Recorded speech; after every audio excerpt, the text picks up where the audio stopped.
Hey guys, so finally the TS LAWCET 3 year, 5 year LLM and also the AP LAWCET is also done. So now we don't have any exam for this particular year, that is for 2022 students. And I hope you all have done very well in all the examinations, like whatever you have written, 3 year or 5 year TS LAWCET or AP LAWCET. So today I gave I took the TS LAWCET 5 year LLB examination in the morning session. So there is only one session today. So you know that in the year 2020, I've attempted the TS LAWCET 2020 examination, and I got a rank of 21. But again, I just took this particular exam so that I will get some more idea. And if I am, writing more examinations, so I'll be able to guide the students more better, when compared to someone who is not writing the exam every single year. So last year also I applied for this particular examination, but I could not take it, due to the clashing with semester exams. So today morning I gave this particular examination, and I'm here to share my feedback or my first response after taking this particular exam firsthand.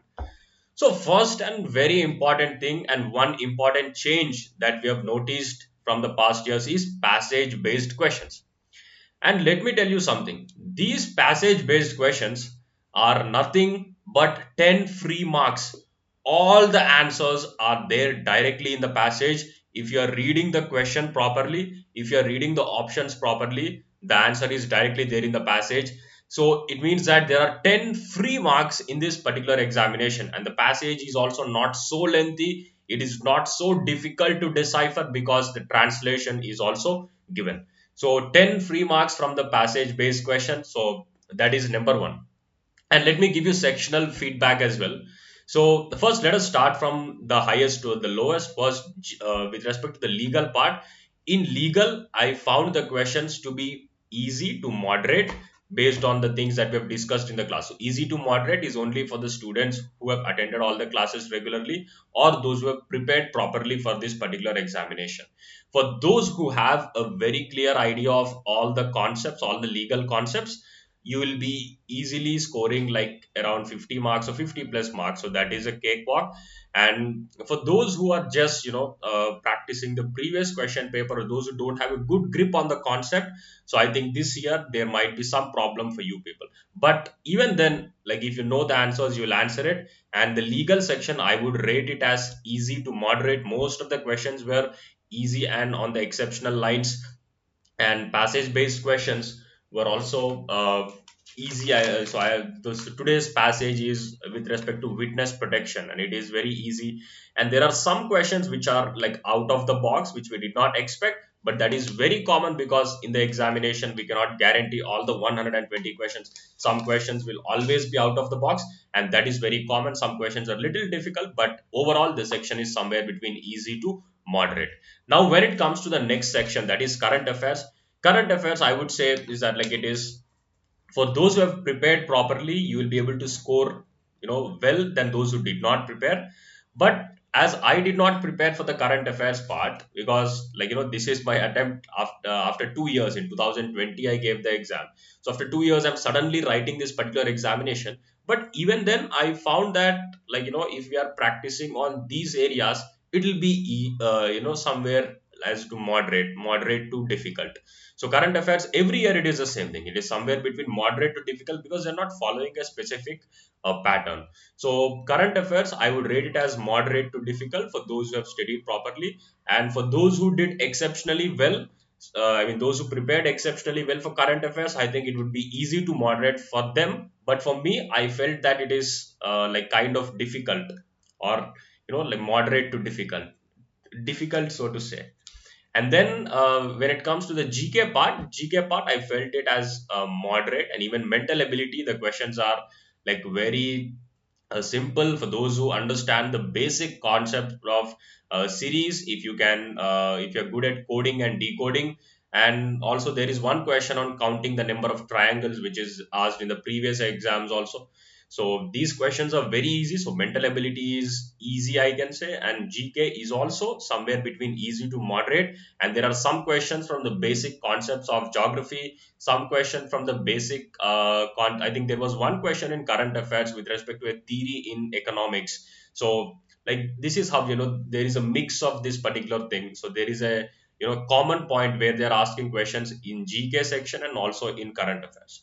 So this is how GK, I would GK and mental ability part, I would rate it as easy to moderate. Current affairs, in my opinion, it is moderate to difficult, and legal, it is again easy to moderate. So overall, the paper would come out as somewhere between easy to moderate, and it is not as difficult as we have expected. So in shift 2, based on the preliminary opinion given by my students, I am saying it as like little moderate to difficult. The shift 2, yesterday's paper, not today's one.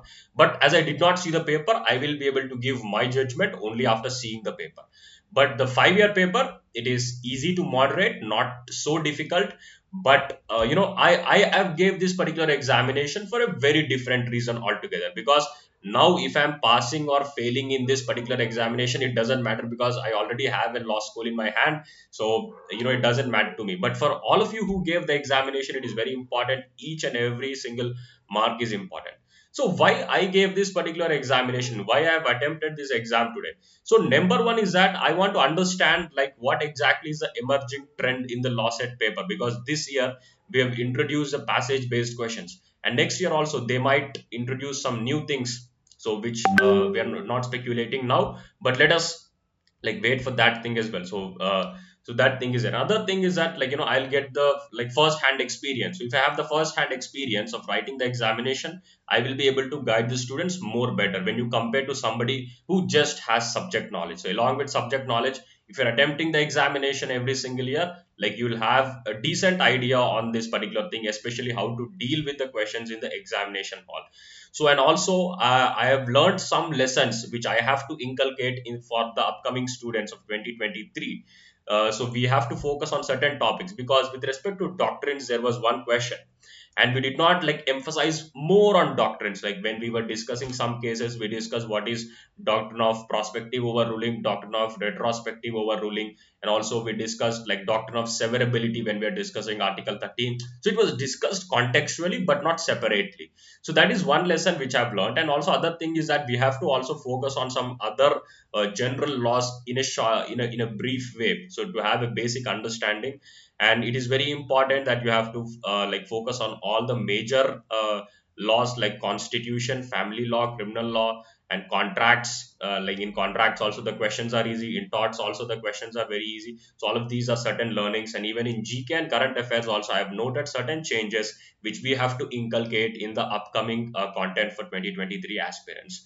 So overall the exam is good. It is not so difficult. So don't worry about anything, don't worry about the score. The key will be out very soon, the response sheet will be out, your score will be out, and then they'll release the results. So after that you'll have a counseling process. So all of this is going to take a good amount of time. So it is very important that you have to stay patient. So as as most of the exams are done, so just chill for a few days, and then we will also make a video on what you have to do in this particular gap. So what are some other things which you can explore in this particular gap from the exam time to the counseling time. So there will be a lot of gap, at least 1 or 2 months of gap. So we'll make a video on that, and also we'll assist you with the counseling process as well. So if you are somebody who have attempted the TS LAWCET, AP LAWCET, or even the TS LAWCET exam today, please let me know your feedback in the comment box. So do let me know like how did you feel, and was it easy for you or difficult for you? So do let me know in the comment box, and I'll see you all in the next video. Bye bye.